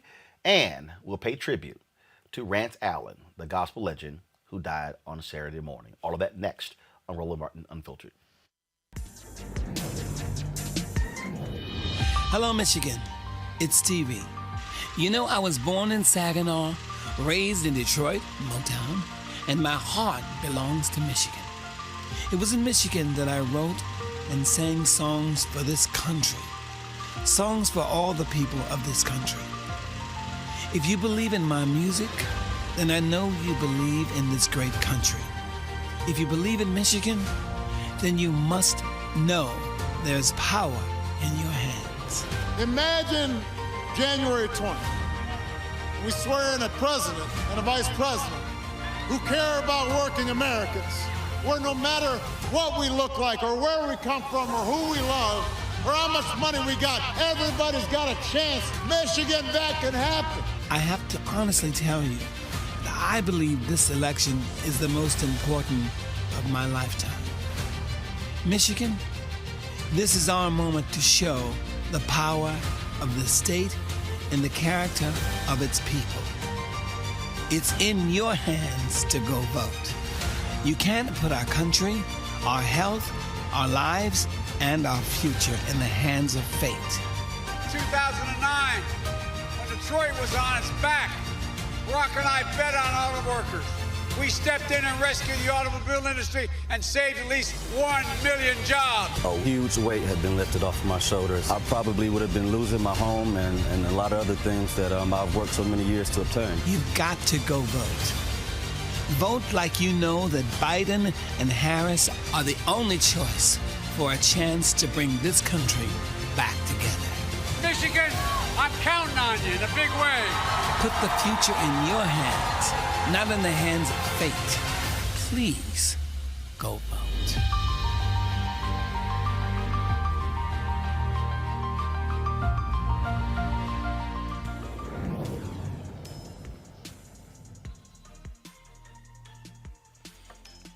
All right, then. Do you have an excuse for not voting? Maybe you say, you know what, it's just too much. I got so many things to do. Well, I was chatting with my girl, actress Nori Victoria, and she was telling me about all the stuff that she went through. She had never really talked about it publicly. And we were talking on the phone, and she said, "You know what? I want to share this story, hopefully to encourage folks to hit the polls on November 3rd." So she joins us right now. Hey, Nori, how you doing? Hi, Roland. Thanks for having me. So tell folks this unbelievably crazy, outlandish voting story that you told me on the phone. So it was 2008. Our president, Barack Obama, was running for office, and I was living in Atlanta. I had moved from Baltimore to Atlanta that year and was waiting for my absentee ballot to arrive. It was Monday before election day and it hadn't arrived. So I decided to hop in my car and drive from Atlanta to Baltimore so that I could vote. The election board said that I could still cast the ballot somehow in Georgia on that day. I just didn't trust it. Plus, I wanted to push the button like everybody else. It was our first Black president. So I'm driving through South Carolina and my car breaks down. And I stop and I call AAA and I end up at this garage in a town which reminded me of something out of Lovecraft Country. It looked like a sundown town. And there was a gentleman that looked at my car, and there were gentlemen on Harley Davidsons, and they were watching me. I was watching them. And the gentleman came back and said there was a little plastic piece that broke on this pivot and he could just rig it up basically with almost a pipe cleaner, rig it up and it could get me home. But after that, I was on my own. He wasn't sure how long it would last. So I said, yeah, go ahead and do that. I'm trying to get home to vote. He only charged me $25 to get that done. And I was back on the road again. I didn't tell my family what I was doing. You know, as the youngest of 8, sometimes you just make the decisions, the biggest life decisions, without telling anyone because you don't want anyone's opinions because there's a lot of them. And I just wanted to go home. And usually, if I made that trip, I would stop to sleep, but I decided to go all the way through. So I reached. It was my polling location. By that time, I had moved out of Baltimore and I lived in Silver Spring. So I reached Silver Spring, that polling location, and as soon as I pulled into the parking lot, my car broke down again. So I go up, I waited in line. The line maybe was about an hour and a half, 2 hours. I get there and they don't have my name on the registration. They told me that I was still registered in Baltimore City, where I used to live. And I told the polling person that I had no way to get there. My car broke down. I was stuck. I just drove from Atlanta more than 600 miles overnight. And there was an election worker that overheard the story. And they said, I'm not supposed to do this. He came over to me. It was a Black gentleman. He said, I'm not supposed to do this, but I have to go around and check the polls and I will take you to your polling location if you want me to. Now, here I am, a woman by myself. I wanted to vote for President Obama. So I got in his car and he drove me 40 minutes up to my polling location in Baltimore City. By the time I got in there, it had started to pour raining. I waited in line for another hour. My mom had worked in a hospital that was right near the polling location. So I walked to my mother's job. Again, I hadn't told anyone what I was doing. I hadn't called my family. I just wanted to vote, push the button like everybody else for our first Black president. So I walked to the hospital. She worked in an optometrist's office where there were a lot of elderly patients from underserved communities. So I walked in. She was at the front desk.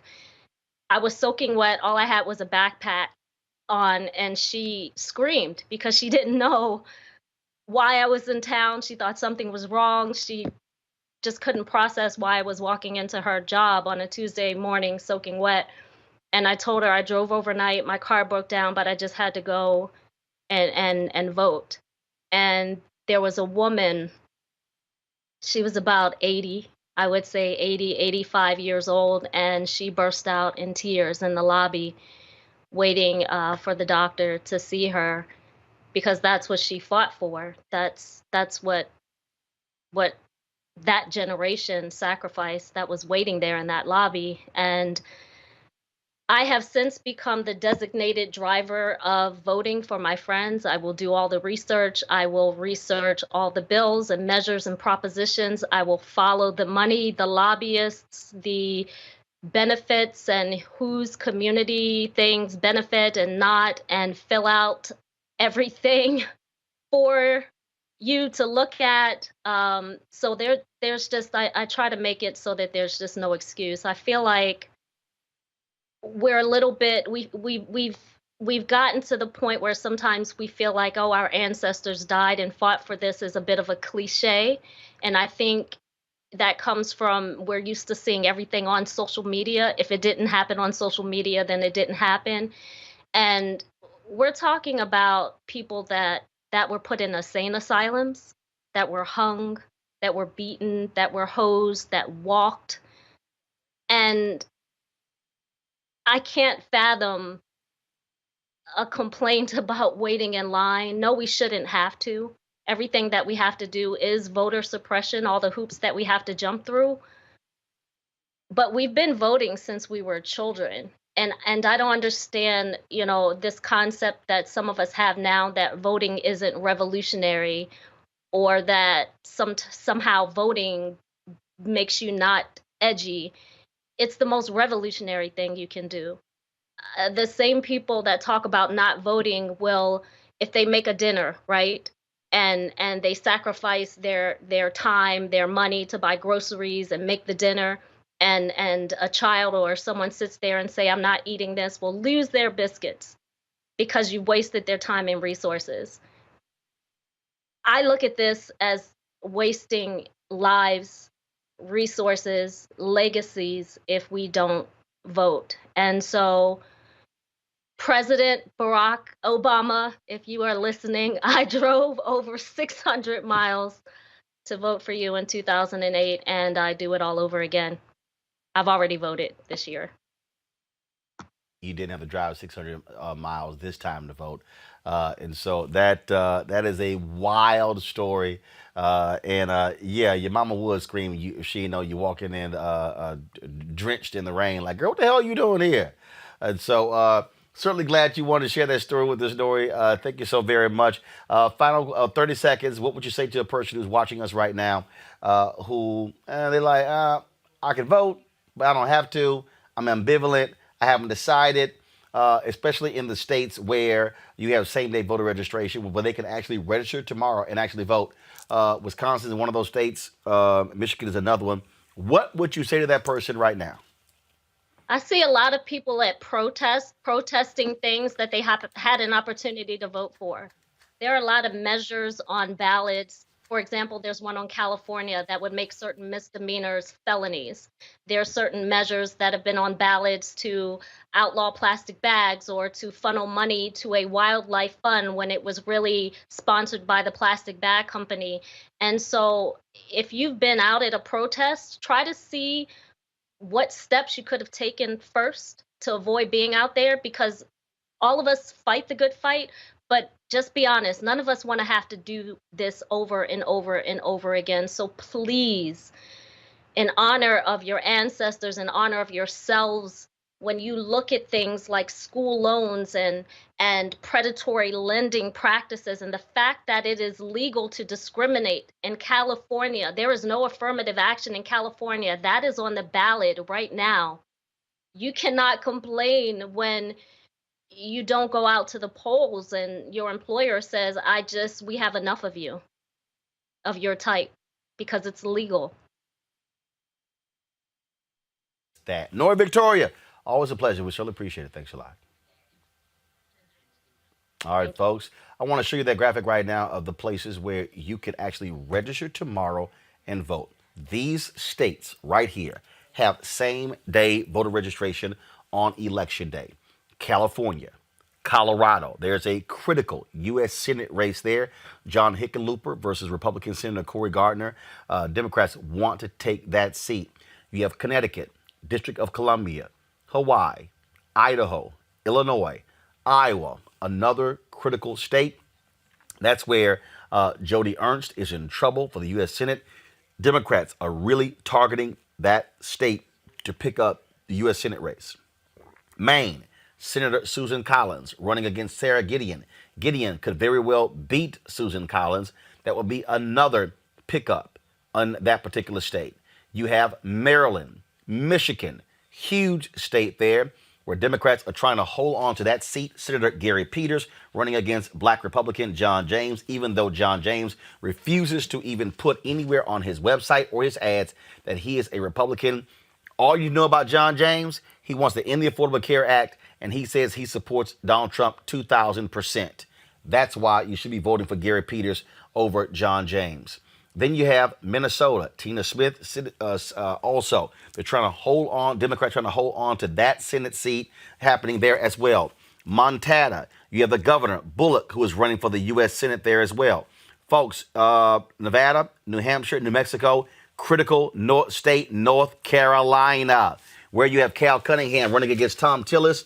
Why should you not support Tom Tillis? Because Tom Tillis kept 2 black women from being appointed federal judges. He also was the architect of the state's onerous voter suppression law when he was in the legislature. Then you have Vermont, state of Washington, Wisconsin, crucial battleground state. Folks in Milwaukee need y'all to vote in Wyoming. So let me go again. These states are the critical states where you can register to vote tomorrow. You can vote tomorrow.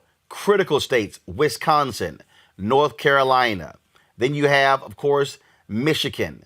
You have Maine, Iowa. You have Colorado, Minnesota as well. So our people who are in Minneapolis, who are in Detroit, who are in all over North Carolina, you can register. If you have not registered yet, you can tomorrow and vote same day. And so we wanted to emphasize that for you.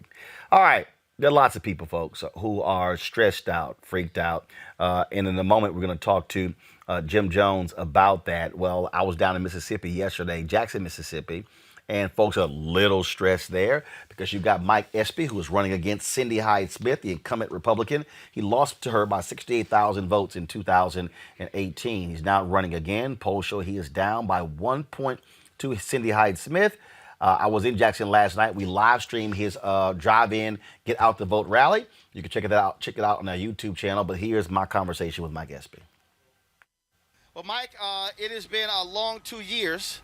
You're almost at the end of the road. Yes. Thank you, Roland, for being here in Jackson. It's a cold, wintry night now in Jackson, Mississippi. And you're right. You know, you were here 19 months ago when we ran. We only had 6 months to run, but we got 47% of the vote. So I knew that maybe the issue was then I ran then, maybe I had to ran then to win now. So we've corrected a lot of those issues, and we never stopped working. We've been working every day for 19 months, and now I really feel good. A few more days to go. We're going to work right through November 3rd when the polls close, but I feel really good about what I see. We just finished a tour, 60 cities in about 6 days. And the energy on the ground is palpable. We've knocked on about 300,000 doors, most of them African-American neighborhoods. And these are the ones in the infrequent voters, you know, the ones that didn't vote since Obama 2008. And the message coming back from them is yes, they want to change. They want Mississippi to be different, and I believe they're going to vote. How do you get people? I mean, you see African-Americans in this state, upwards of 40% of the population. To understand that if they maximize their power, they can actually determine elections. You sit down with them and tell them how it's going to impact their future. For instance, I was down in the Delta the other day. This is a true story. And I was speaking with someone who was just had a GED. And he wanted a job. He wanted to know what is going to happen to him before then. And so I connected him with a program with a major corporation that hires students at Mississippi Valley State University in Itta Bena, you know. And so now he's in Itta Bena, he's enrolling in Itta Bena. He is actually becoming an employee of this company. He codes packages as a student. He gets a salary, he gets benefits, health insurance, life insurance, and there's a guarantee of a job if he graduates. So these things are things that a senator can do. I want to replicate that program for all the schools in Mississippi. So the thing is, they want to know what is the impact on my life. And so you have to sit down with them and take the time and tell them what that impact will be. I had Senator Chuck Schumer on my show on Thursday, and your race was one of the ones that he brought up. A lot of my viewers were like, "Where in the hell have y'all been for the past year?" Isn't that also difficult? Where, look, you're already in a difficult race, and national Democrats say, "Well, you know what? We really don't have any shot." And as Reverend Barber keeps saying, yes, you don't have a shot if you never compete. Right.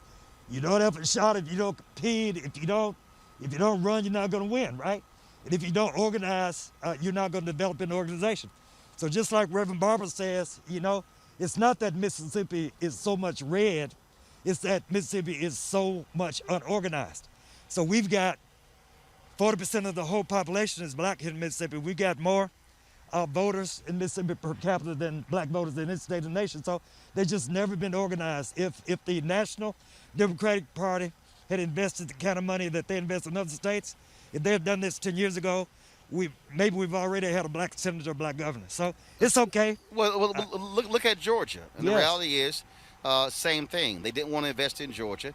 Finally, black folks there said, fine, we're going to have to do it ourselves. I make the argument that is what happened in Georgia, what happened in North Carolina. Also, we saw it happen in Virginia.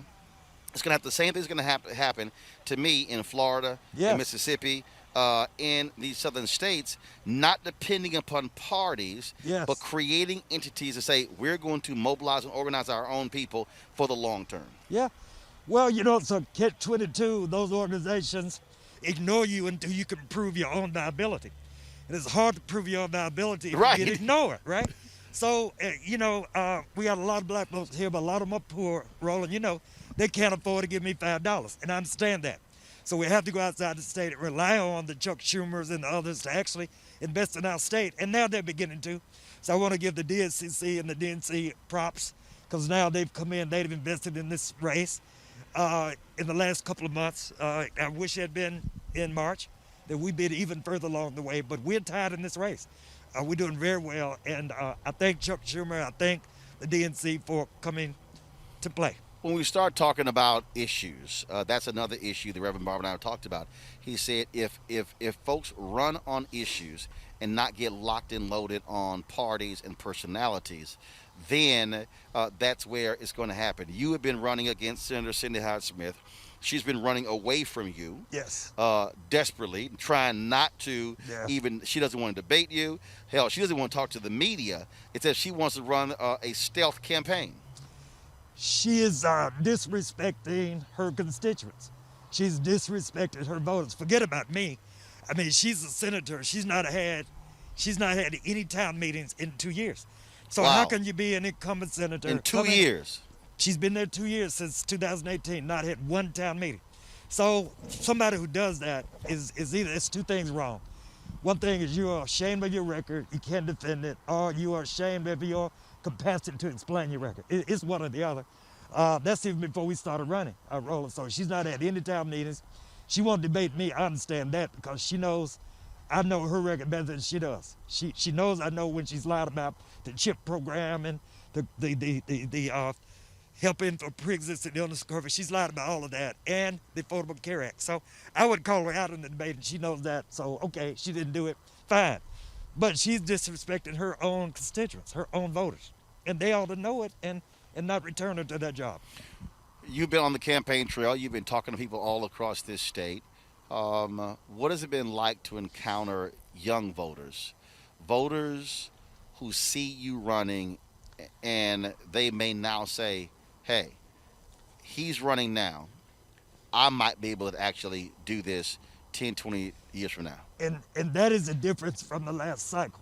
When I ran last cycle, I had not run in 25 years. I'm the gray-haired guy. Somebody just run in whose store they didn't know. They didn't know me, and they didn't remember at all.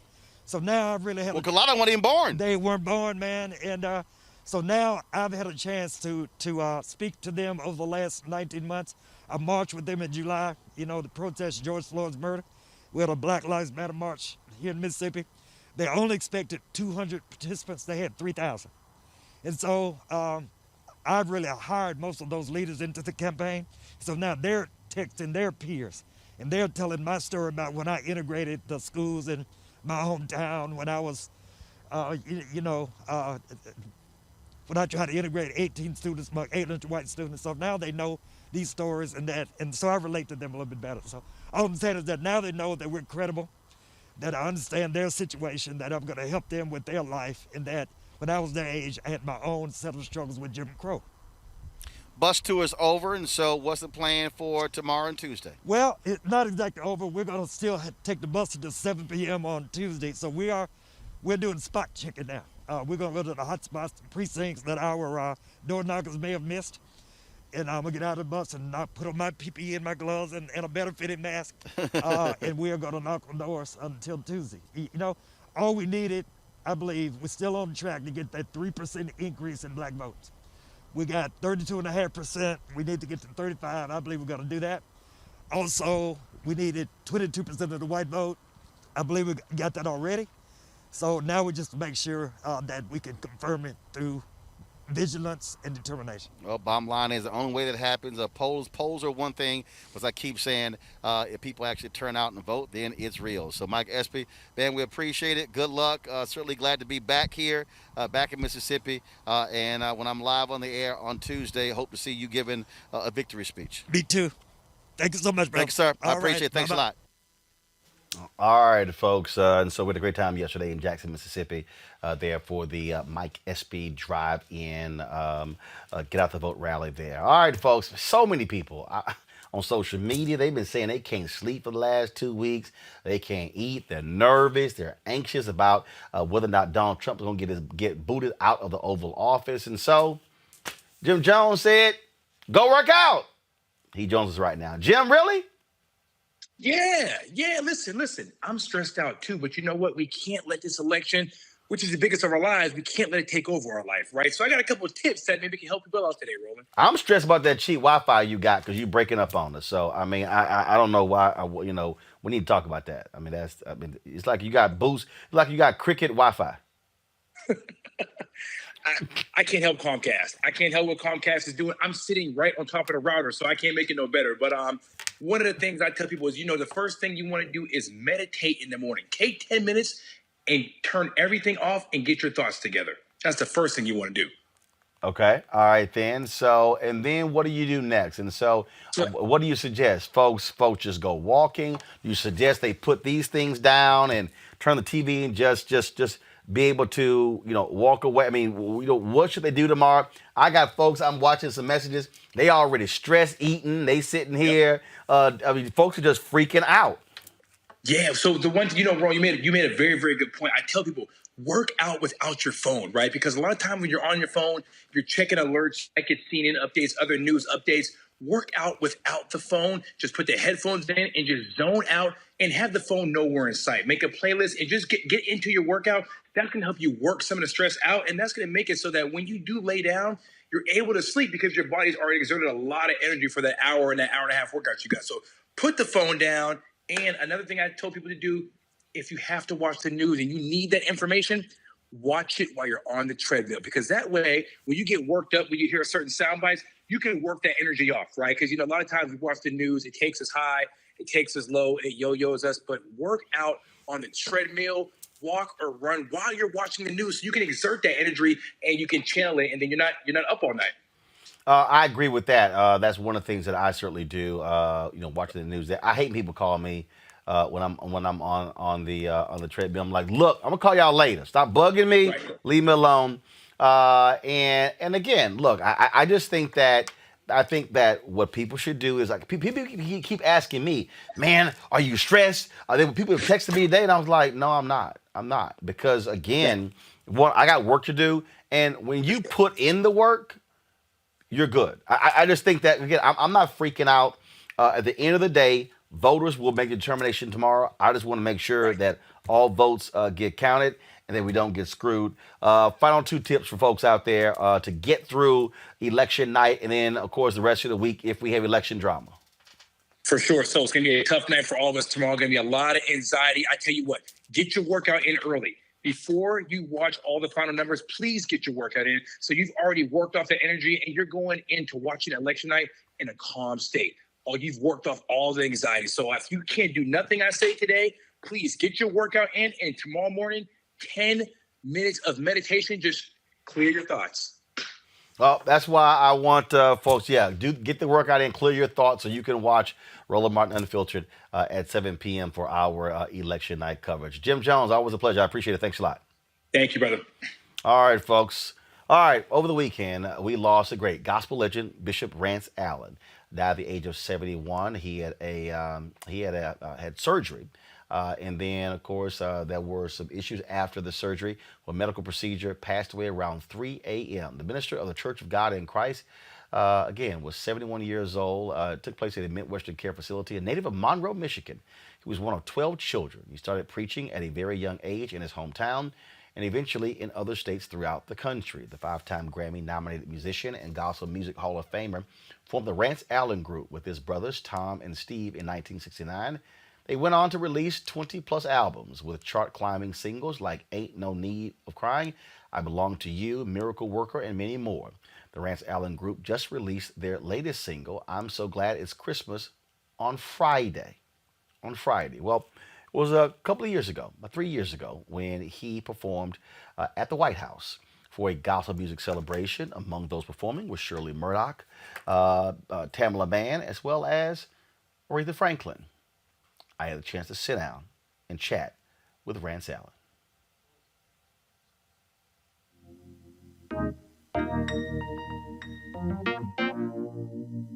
Talk about what it feels like to have the art form of gospel shown this type of appreciation from the White House. Man, it doesn't get any better than that. It just does not get any better. I've been working at this. I have to throw in my brothers as well, the Rance Allen Group, Tom, Steve. We've been working at this for almost 50 years. And to be asked or invited by the White House to come and sing, if it wasn't but 30 seconds, man, this is the biggest leap that we've been blessed to make so far. Oh man, how good the Lord is and how grateful I am. What is it about gospel music that sets itself apart from all other musical art forms?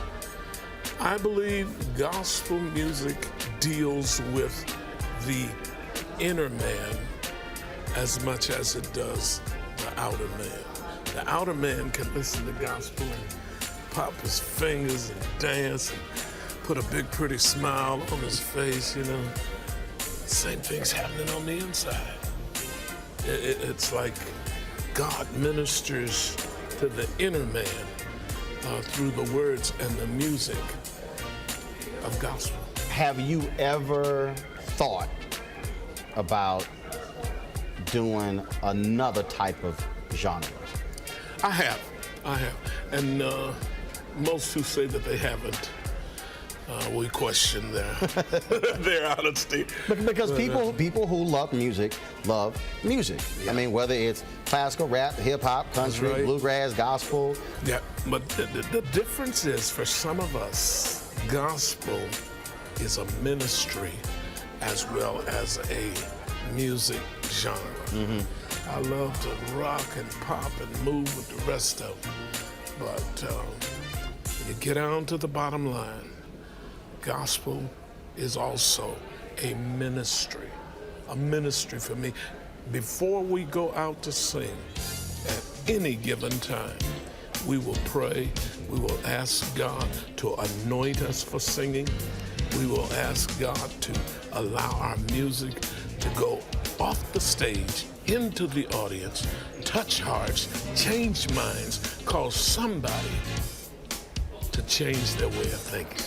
That's ministry. Great preachers love to listen to other great preachers. Who do you listen to? Mahalia Jackson, Joe LaGance, Dr. Mattie Moss Clark, younger guys, Fred Hammond, my young hero, Kirk Franklin, John P. Key. Oh man, I listen to all these guys, and they give me the highest of respect. And so if you can't do some listening, I don't know how in the world you're gonna do anything else. So I gotta ask you this here. So is there somebody in any genre you would love to do a duet or perform with? Gospel or not gospel? Gospel or not gospel. You know Eddie Levert of the OJs? I love his voice. I said, Lord, if Eddie and I could get together on a gospel song, I think it would be... I can call him for you. Make it happen, man. I can call him for you. Make it happen. Make it happen. I'll hit him up. That's no problem. That's my golf buddy. All right, make it happen now. Okay. You make the call. All right. Eddie and I will make it happen. All right, sounds good. Now, didn't I tell you I can make something happen? You did tell me. Hold on 1 second. Eddie. Man, I'm doing good, man. I can't believe I'm talking to you.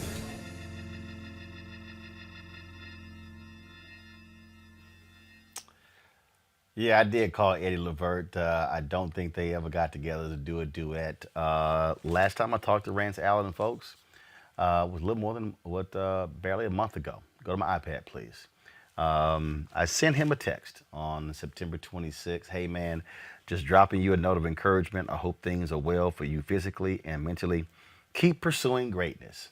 And on Friday, October 2nd, he hit me back. Such a joy to hear from you, as God has always done.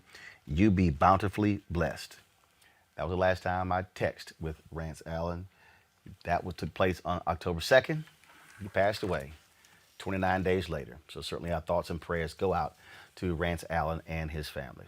Folks, that is it for us. If you want to support Roland Martin Unfiltered, please do so by joining our Bring the Funk fan club. You can support us via Cash App, which is cashapp.com/$RM Unfiltered, paypal.me/R Martin Unfiltered, venmo.com/RM Unfiltered. You can also support us with money orders sent to New Vision Media Inc., NU Vision Media Inc., 1625 K Street Northwest, Suite 400, Washington, D.C., 2006. Again, folks, tomorrow night we have extensive election night coverage right here on Roland Martin Unfiltered. We're going to be broadcasting, folks, from this is right here, Election 2020. We present Black Voters Matter taking place. Coverage begins at 7 p.m. Eastern. We'll be streaming live again on our YouTube channel. Now, the key is the deal, we'll be on Facebook as well. Don't forget, Facebook ends live streams at 4 hours, and so after the 4-hour mark, we will stop the stream on Facebook, restart it. We will be continuous on YouTube and Periscope, but the best way to watch is on our YouTube channel. So, folks, we are going to have a fantastic night. Again, we've got some amazing guests lined up. You do not want to miss that. All right, folks, we got to go. I shall see you guys tomorrow. Don't forget, vote. The states where you can still register and vote, take advantage of it. Our ancestors died for it. You bet not waste your vote and your opportunity. I'll see you tomorrow. Holla!